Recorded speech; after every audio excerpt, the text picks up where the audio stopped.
Hello, hello, it's Simone. I am here with my very first layout for the On a Whim collection from Amy Tangerine. And what you just saw was a sketch from Stuck Sketches that I saw and I immediately felt drawn to it. I had this cut file in mind that is from Felicity Jane.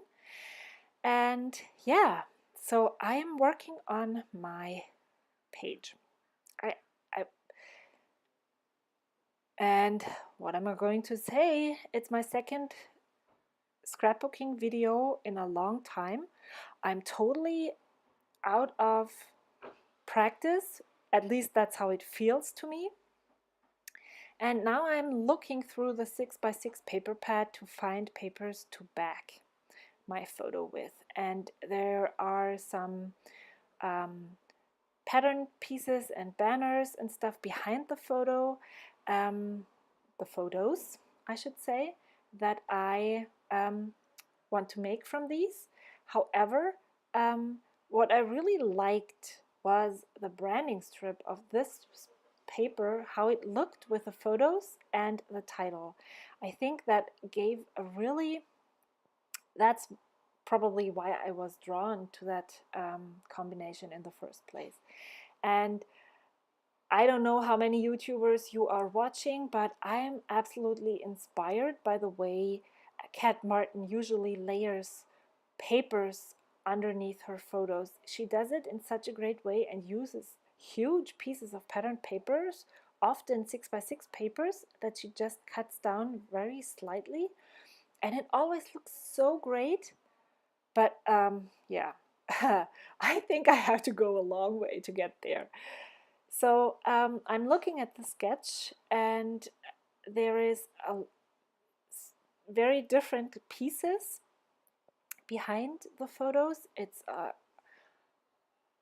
a wider strip and a smaller strip, and I think there is like a tail on one side that is a flag tail. I don't even know how to say it. Is that like a banner shape tail thingy that sticks out on one side? I'm probably not going to follow that because I'm not really keen on those banners, but that's not, sketches are there to be a starting point, and how closely you are following a sketch, that's totally up to you. So what this sketch, I try to follow it closer than I would normally do, but I mean that's exactly the challenge, right? To broaden your horizon. Um, and yeah, now I'm looking if I like this, then I cut down the paper even more. I think because it stuck out of the photos on top, and I didn't like how that looked. Oh yeah, because I tilted one photo slightly, and then I suddenly had a mat behind the photo where I didn't want the pattern paper to show. So I decided I would cut it a little bit shorter. And I feel like I need a little bit more texture and some more layers behind the photos. And so I'm just taking this glassine bag. I actually stored the dots of the two of the eyes from the cut file in there. And it was really, I mean, the On a Whim collection is really very huge. I received several embellishment things. I received the sticker book. I received the 6x12 stickers as well as the embellishment pack.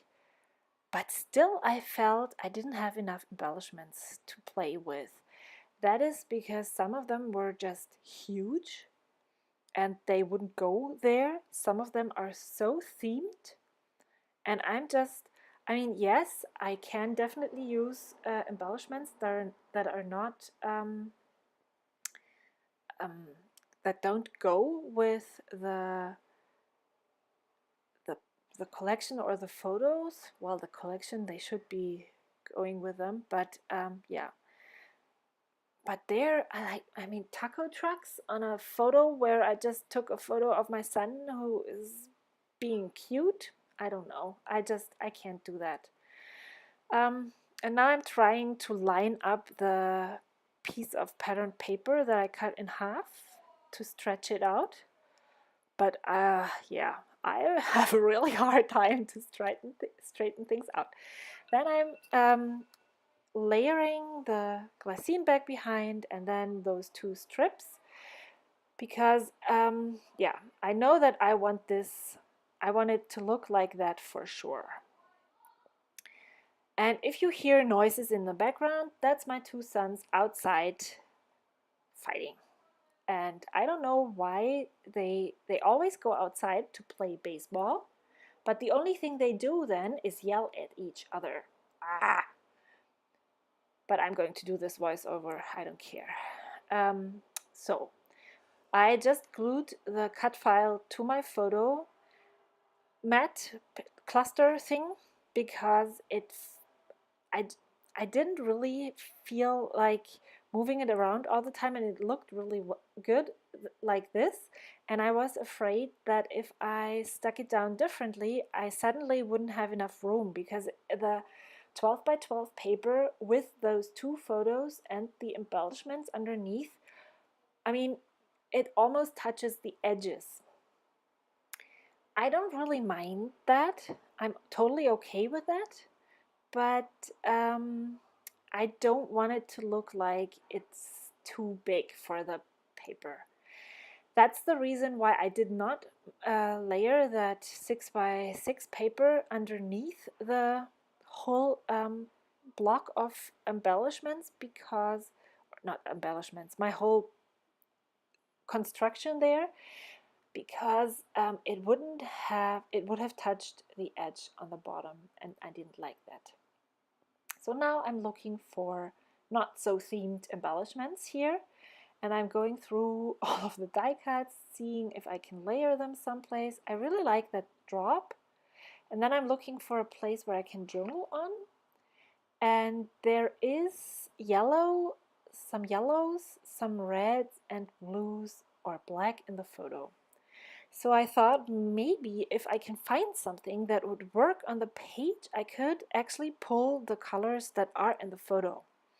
And I really like that heart.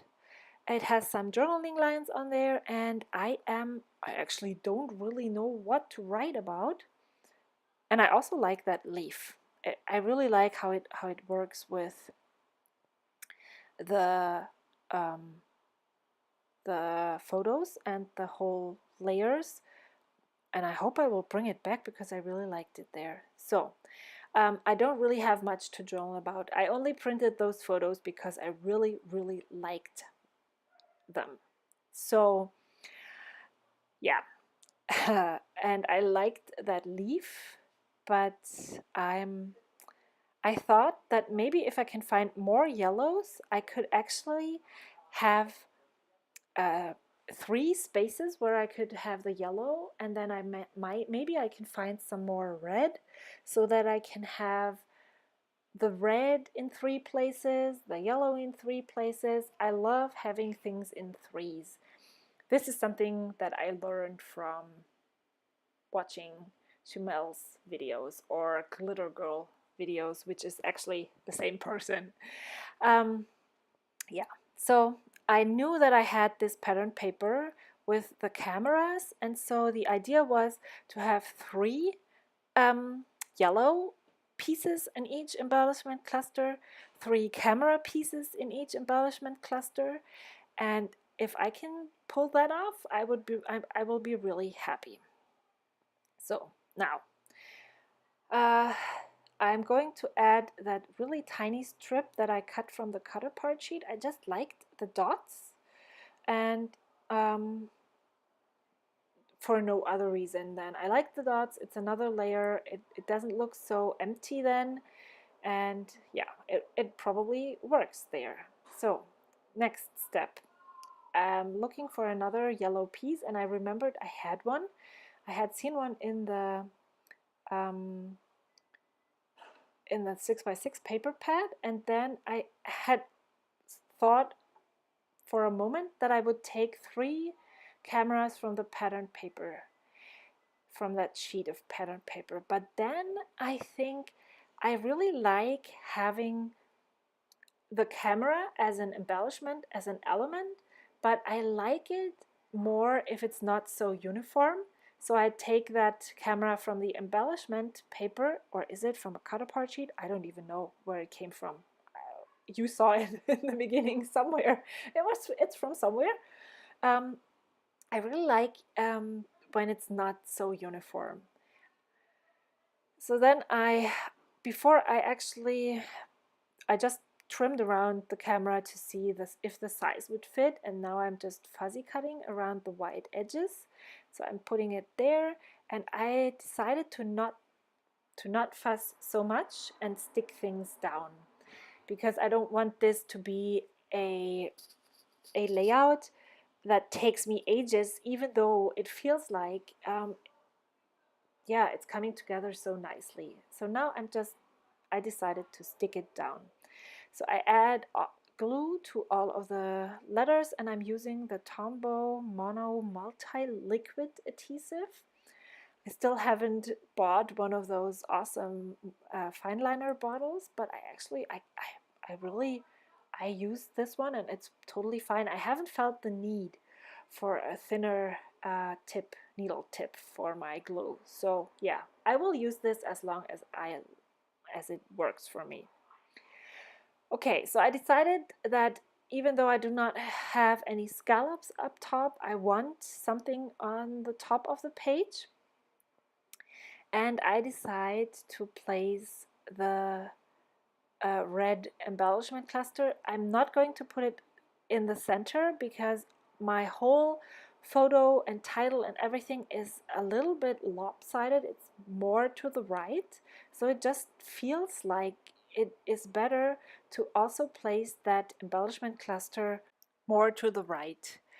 And the camera on the top cluster, I don't like it. It's too big, so I take one from the sticker book and put it on white cardstock and trim around it so it looks more like the other 2 cameras. And then I am working on this. I'm already done with the embellishment cluster up there. And yeah, I think I want to embellish more, but I can't find anything else. So I decided to just leave it at that. And I looked for another heart, but I couldn't find one that would work, so I just decided to leave it off. And I think I'm done now. There will be some close-ups in the end where you can see that I changed the upper stripe. I cut it down more to be in line with the cluster in the bottom. Thank you so much for watching. I really enjoyed scrapbooking again, and I hope you will be back for more. Bye!